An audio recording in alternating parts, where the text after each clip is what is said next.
नमस्कार। आइए मेरे चैनल में आपका स्वागत है। आज हम लोग मासिक शिवरात्रि व्रत कथा सुनेंगे। भगवान शिव और शक्ति के संगम का विशेष पर्व माना जाता है मासिक शिवरात्रि। इसका व्रत हर महीने के कृष्ण पक्ष की चतुर्दशी तिथि को रखा जाता है।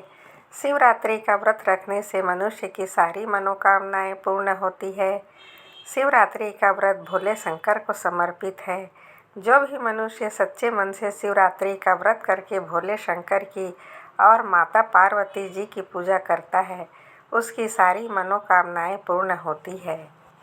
तो आइए अपने मंगल जीवन की कामना करते हुए अब अपनी मासिक शिवरात्रि की व्रत कथा सुनेंगे। यदि इस चैनल पर आप नए हैं तो प्लीज़ सब्सक्राइब कर दीजिए। धार्मिक पुराण कथा के अनुसार चित्रभानु नाम का एक शिकारी था। वह जानवरों की हत्या करके अपने परिवार का पेट पालता था। शिकार करने के अलावा वह और कोई काम नहीं करता था। इसी कारण वह एक साहूकार का कर्जदार बन गया था, जो धीरे धीरे बढ़ता गया था। लेकिन वह शिकारी कर्ज को नहीं चुका पा रहा था। समय पर कर्जा न चुकाने के कारण साहूकार को गुस्सा आ गया। एक दिन क्रोधित होकर साहूकार ने शिकारी को ले जाकर शिव मठ में बंदी बना दिया। संयोग से उस दिन शिवरात्रि थी। शिवालय में शिव जी के मंत्र, कथा, प्रवचन आदि चल रहे थे। भजन कीर्तन हो रहा था। शिकारी वहां पर चुपचाप बैठ गया। थोड़ी देर तक तो वह इधर उधर भागने की योजना सोचता रहा। सोचने लगा, यहाँ से कैसे जाऊँ, क्या करूँ। लेकिन धीरे धीरे उस शिकारी का ध्यान उस पुजारी की तरफ गया जो शिव कथा सुना रहा था। तो उसने भी ध्यान मगन होकर सारी कथा सुनी और शिव संबंधी सारी धार्मिक बातें भी उसने बड़े ही ध्यान से सुनी। चतुर्दशी को उसने शिवरात्रि की व्रत कथा भी इस तरह से सुन ली और ओम नमः शिवाय के जाप भी उसने कर लिए। जैसे ही शाम हुई तो साहूकार वहां पर आया और उससे पूछा, तू मेरा ऋण कब चुकाएगा। शिकारी ने हाथ जोड़कर कहा, मुझे आज छोड़ दो, कल मैं तुम्हारा सारा कर्जा चुका दूंगा। मैं आपको वचन देता हूँ। ऐसा कहने पर साहूकार ने उसे छोड़ दिया और वहां से छूटते ही जंगल की ओर चला गया। वह तो अपनी दिनचर्या की भांति जंगल में शिकार के लिए निकला था, लेकिन दिन भर बंदी गृह में रहने के कारण वह भूखा प्यासा था और व्याकुल होकर शिकार खोजता रहा। खोजता खोजता बहुत दूर निकल गया, लेकिन उसे कोई शिकार नहीं मिला। वह बुरी तरह से थक चुका था। जब अंधेरा हो गया तो उसने विचार किया कि आज तो पूरी रात जंगल में ही बितानी पड़े। तो ऐसा सोचकर वही जंगल में एक तालाब के किनारे एक बेल वृक्ष था। उसी पर चढ़कर रात बीतने का इंतजार करने लगा। उसी पेड़ के नीचे एक शिवलिंग था जो बेल पत्रों से ढका हुआ था। शिकारी को उस बात का पता नहीं था। पड़ाव बनाते समय उसने जो टहनियाँ काटी थी वह संयोग से शिवलिंग पर गिरती चली गई। इस प्रकार दिन भर भूखे प्यासे शिकारी का व्रत पूरा हो गया और शिवलिंग पर बेलपत्र भी चढ़ गए। जब रात्रि का एक पहर बीता तो एक गर्भवती हिरणी तालाब पर पानी पीने के लिए आई। जैसे ही उसके पानी पीने की आवाज़ हुई तो शिकारी के धनुष तीर पर चढ़ाकर ज्यों ही प्रत्यंचा खींची तो हिरनी बोली कि हे शिकारी, मैं गर्भवती हूँ, मुझ पर तीर मत चलाना। तुम एक साथ दो जीवों की हत्या कर दोगे, जो ठीक नहीं है। मैं अपने बच्चे को जन्म देकर बहुत जल्दी तुम्हारे पास आऊँगी, तब मुझे मार देना। इस तरह वह गिड़गिड़ाने लगी। शिकारी ने प्रत्यंचा ढीली कर दी और हिरणी जंगली झाड़ियों में लुप्त हो गई। प्रत्यंचा चढ़ाने तक उस समय भी कुछ बेल पत्र टूटकर शिवलिंग पर चढ़ गए। इस तरह अनजाने में ही उसके प्रथम प्रहर की पूजा भी हो गई। थोड़ी ही देर बाद एक हिरनी वहां पर और आ गई। उसे देखकर शिकारी बहुत ही खुश हुआ। जैसे ही वह नजदीक आई तो उसने फिर धनुष पर बाण चढ़ाया। तब उसे देखकर बड़ी विनम्रता पूर्वक हिरनी ने निवेदन किया, हे शिकारी, मैं थोड़ी देर पहले ऋतु से निवृत्त हुई हूँ, कामातार हूँ, अपने प्रिय की खोज में भटक रही हूँ। मैं अपने पति से मिलकर सीधा ही तुम्हारे पास आ जाऊंगी। तुम मुझे छोड़ दो, मैं तुम्हें वचन देती हूँ कि मैं तुम्हारे पास आऊँगी। तो शिकारी ने उसे भी जाने दिया। 2 बार शिकार को खोकर उसका माथा ठनका। वह चिंता में पड़ गया। आज क्या बात हुई मुझे, जो मैं इस तरह हाथ में आए हुए शिकार को जाने दे रहा हूँ। इसी तरह रात्रि का आखिरी पहर बीत रहा था। शिकारी ने सोचा, अब की बार कोई भी शिकार आया उसे जाने नहीं दूंगा। इस तरह शिकारी के 2 पहर की पूजा बड़े ही विधिपूर्वक संपन्न हो गई थी।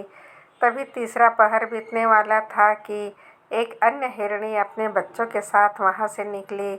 शिकारी के लिए तो यह बहुत ही सुनहरा अवसर था। उसने जल्दी से धनुष पर तीर चढ़ाया और वह तीर छोड़ने ही वाला था कि हिरनी देखकर बोली, हे शिकारी, मैं इन बच्चों को इनके पिता के हवाले करके लौट आऊंगी। इस समय तुम मुझे मत मारो, मैं तुम्हें वचन देती हूँ कि मैं लौट कर आऊंगी। तो हिरनी की बात सुनकर शिकारी हंसने लगा और बोला, सामने आए शिकार को छोड़ना तो मूर्खता है। मैं मूर्ख नहीं हूँ। मैं तुमसे पहले भी 2 बार अपना शिकार खो चुका हूँ। मेरे भी तो बच्चे हैं, वह भी भूख प्यास से व्याकुल हो रहे होंगे। तो शिकारी की बात सुनकर हिरनी ने कहा, जैसे तुम्हें अपने बच्चों की ममता सता रही है, ठीक वैसे ही मुझे भी सता रही है। हे शिकारी, मेरा विश्वास करो, मैं अपने बच्चों को उनके पिता के पास छोड़कर तुरंत लौट आऊँगी। मैं ऐसे ही करूँगी। तुम पर मुझे विश्वास करना होगा। इस तरह की हिरनी का दुख भरा स्वर सुनकर शिकारी को आज न जाने क्यों फिर से दया आ गई। तो उसने क्या हिरनी को फिर जाने दिया। शिकार के अभाव में तथा भूख प्यास से व्याकुल शिकारी अनजाने में ही बेल वृक्ष पर पूरी रात बैठा रहा। बेलपत्र तोड़ तोड़ कर नीचे फेंकता रहा। पौ फटने को हुई तो एक मोटा हिरन उसी रास्ते पर आ गया। तो उसे देखते ही शिकारी ने सोचा, मैं इसका शिकार तो अवश्य करूँगा। आज चाहे कुछ भी हो जाए, इसे जीवित नहीं जाने दूंगा। जैसे ही शिकारी तीर छोड़ने वाला था तो हिरन भी विनीत स्वर में कहने लगा, हे शिकारी, यदि तुमने मुझसे पूर्व आने वाले 3 हिरणों को और उसके छोटे छोटे बच्चों को मार डाला है तो मुझे भी मारने में देरी मत करो। तुरंत मुझे मार दो ताकि मुझे उनके युग में एक क्षण भी दुख ना सहना पड़े। मैं उन हिरणों का पति हूँ और उन बच्चों का पिता हूँ। यदि तुमने उसे जीवन दान दिया है तो मुझे भी कुछ क्षण का जीवन दान देने की कृपा करो। मैं उनसे मिलकर तुम्हारे सामने उपस्थित हो जाऊंगा। इस तरह हिरण की बात सुनते ही शिकारी के सामने पूरी रात की घटना घूम गई। उसने सारी कथा हिरण को सुना दी। तब हिरण ने कहा, मेरी तीनों पत्नियां जिस प्रकार प्रतिज्ञाबद्ध होकर गई है, मेरी मृत्यु से अपने धर्म का पालन नहीं कर पाई। इसलिए हे शिकारी, जैसे तुमने विश्वास मानकर उनको छोड़ा है, वैसे ही मुझे भी जाने दो। मैं उनके सबके साथ तुम्हारे सामने बहुत ही जल्दी प्रस्तुत हो जाऊंगा। मेरा भी विश्वास करो। तो शिकारी को न चाहते हुए फिर से दया आ गई। शिकारी ने उसे भी जाने दिया। इस प्रकार सुबह हो गई।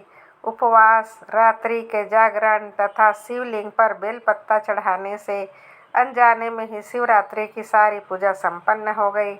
इस तरह शिकारी के शिवरात्रि का व्रत और पूजन भली भांति पूर्ण हुआ। अनजाने में हुई पूजा का फल शिकारी को तत्काल मिल गया। शिकारी का हिंसक हृदय भगवान भोलेनाथ की कृपा से निर्मल हो गया। उसमें भगवत शक्ति का वास हो गया।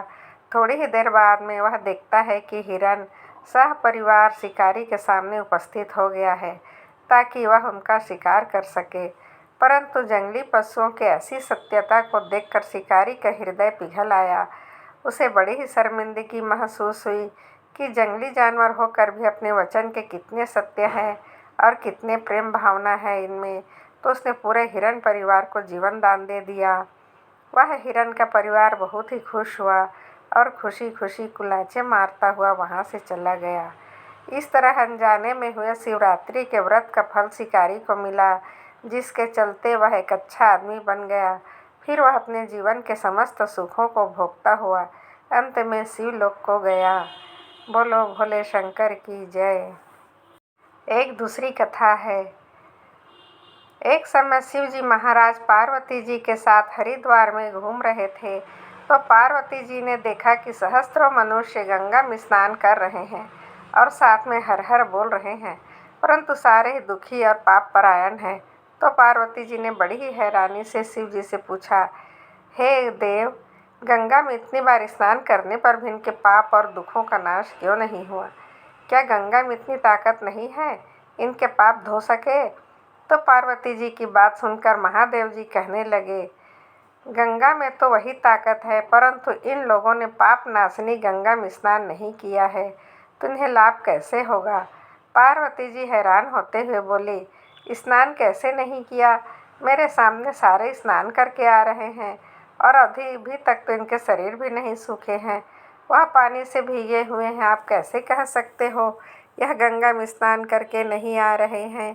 तो शिव जी बोले कि यह केवल जल में डुबकी लगाकर आ रहे हैं, मैं तुम्हें इसका रहस्य समझाऊंगा। तो पार्वती जी ने जानने के लिए बड़ी ही बेसब्री से इंतजार किया।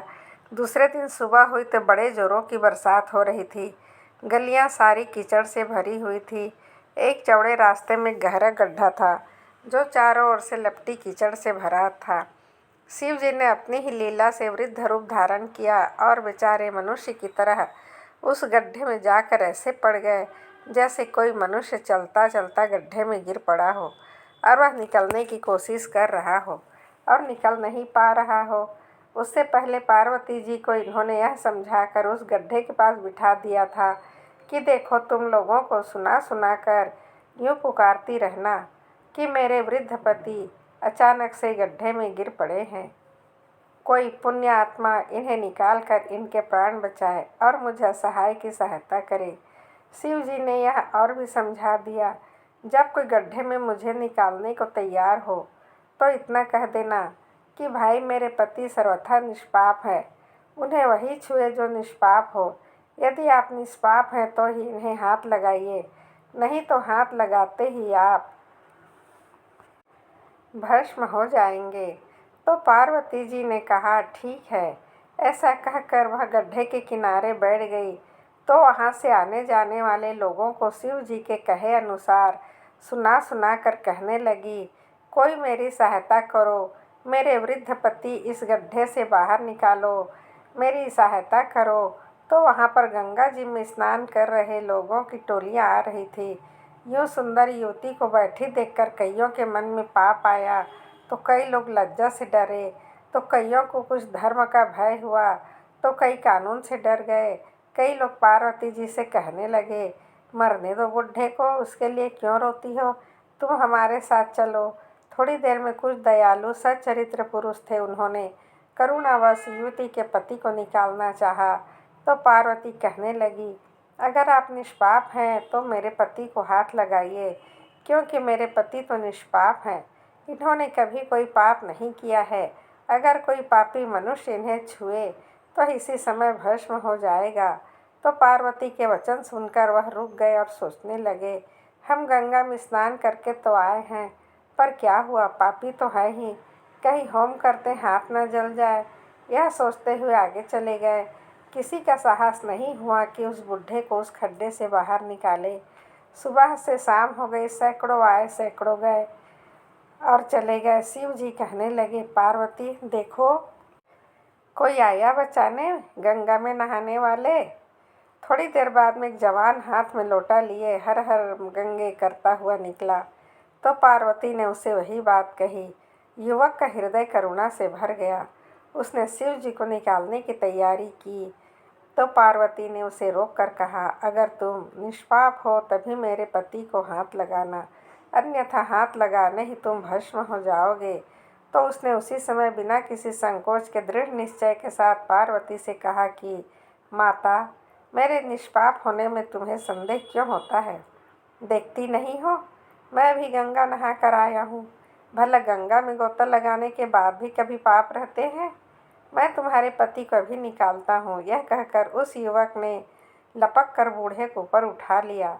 तो शिव पार्वती ने उसे अधिकारी समझकर अपना असली स्वरूप प्रकट करके उसे दर्शन देकर कृतार्थ किया। शिव जी ने पार्वती से कहा कि पार्वती, इतने लोगों में से इस एक ने ही गंगा स्नान किया है। इसी दृष्टांत के अनुसार जो लोग बिना श्रद्धा और बिना विश्वास के केवल दिखाने के लिए स्नान करते हैं, उन्हें वास्तविक फल नहीं मिलता। परंतु इसका यह मतलब नहीं है कि गंगा का स्नान व्यर्थ जाता है। विश्वास के साथ किए गए गंगा के स्नान का फल अवश्य मिलता है। एक समय की बात है, भगवान शिव की राम कथा सुनने की इच्छा हुई तो हम माता सती के साथ लेकर कुंभज ऋषि के आश्रम में जा पहुँचे। कुंभज ऋषि ने दोनों को प्रणाम किया और कहने लगे, आप दोनों का यहाँ आना कैसे हुआ? शिव जी ने अपने आने का कारण बताया। ऋषि ने उन दोनों को प्रणाम करके राम कथा सुनानी शुरू की। उस ऋषि ने बहुत ही सुंदर शब्दों में राम कथा सुनाई, जिसे सुनकर भगवान शिव आनंद विभोर हो गए। राम कथा सुनने के बाद शिव और सती आश्रम से वन की ओर लौट रहे थे। उसे वन में श्री राम अपने भाई लक्ष्मण के साथ माता सीता की खोज कर रहे थे। भगवान शिव ने जैसे ही राम को देखा तो देखकर प्रणाम किया। यह देखकर माता सती को बड़ी हैरानी हुई। वह सोचने लगी, जिसे सभी प्रणाम करते हैं, आज वह एक साधारण से राजकुमार को प्रणाम कर रहे हैं। माता सती ने भगवान शंकर बोले इसका कारण पूछा। शिव जी कहने लगे कि पार्वती, यह वही श्री राम है जिनकी कथा सुनकर हम आ रहे हैं। लेकिन माता सती को शिव जी की बातों पर विश्वास नहीं हुआ। उनके मन में शंका उत्पन्न हो गई और सोचने लगी, मैं श्री राम की परीक्षा लूँगी। शिव जी ने कहा कि तुम ऐसा मत करो, तुम्हारा ऐसा करना ठीक नहीं होगा। लेकिन पार्वती ने तो भगवान श्री राम की परीक्षा लेने की ठान ली, तो शिव जी को वहीं पर छोड़कर वन में चली गई और वहां जा सीता माता का रूप धारण करके वन में जाकर उसी जगह बैठ गई जिधर भगवान श्री राम और लक्ष्मण जी आ रहे थे। जैसे ही श्री राम ने माता सीता के रूप में सती को देखा तो उन्हें प्रणाम किया और कहने लगे, माता, आप इस समय अकेले वन में क्या कर रही हैं? महादेव जी कहाँ हैं? सती ने यह सुनकर मान लिया कि श्री राम सच में विष्णु जी के अवतार हैं। अपने पहचाने जाने पर सती जी को बहुत शर्मिंदगी महसूस हुई और वह शिव शंकर जी के पास कैलाश पर्वत पर लौट आई। आते ही महादेव ने पूछा, क्या परीक्षा ले आई? माता सती ने झूठ बोल दिया, मैंने कोई परीक्षा नहीं ली। लेकिन महादेव तो अंतर्यामी है, वह सब कुछ समझ गए कि सती माता झूठ बोल रही हैं। इससे भगवान भोले शंकर को बड़ा ही दुख हुआ, क्योंकि सती ने माता सीता का रूप धारण किया था जो उनकी माँ समान थी। अब सती को पत्नी के रूप में स्वीकार करना भगवान भोले शंकर के वश में नहीं था, इसलिए उन्होंने सती का मानसिक रूप से त्याग कर दिया। इसके बाद भगवान शिव मन ही मन माता सती से विरक्त हो गए। माता सती को अपनी गलती का एहसास हुआ, लेकिन अब क्या हो सकता था। भगवान शिव तो समाधि में लीन हो गए, हजारों वर्षों तक तपस्या करते रहे। जब भगवान शिव की तपस्या पूरी हुई और उन्होंने अपनी तंद्रा भंग की तो उसी समय सती के पिता राजा दक्ष ने एक यज्ञ का आयोजन किया था, जिसमें भगवान शिव और सती को नहीं बुलाया था। लेकिन सती भगवान शिव जी से मान मनुहार करके बिना बुलाए अपने पिता के घर चली गई थी। वहां जाकर यज्ञ में भगवान भोले शंकर के लिए कोई भी भाग नहीं देखा तो यह देखकर उन्हें बहुत गुस्सा आ गया और उस यज्ञ कुंड में कूदकर अपनी जान दे दी। उसके बाद उन्होंने अपना दूसरा जन्म पर्वतराज हिमालय के घर में जन्म लिया। पार्वती के रूप में उनका जन्म हुआ। कठिन से कठिन तपस्या करके भगवान शिव को पति के रूप में फिर से प्राप्त कर लिया। बोलो भगवान शंकर की जय। यदि आप इस चैनल पर नए हैं तो प्लीज़ लाइक और सब्सक्राइब कर दीजिए। आपका दिन शुभ हो, मंगलमय हो। आप सदा हंसते रहिए, मुस्कुराते रहिए। बोलो शंकर पार्वती की जय। इस साल की यह अंतिम मासिक शिवरात्रि कथा है। राधे राधे।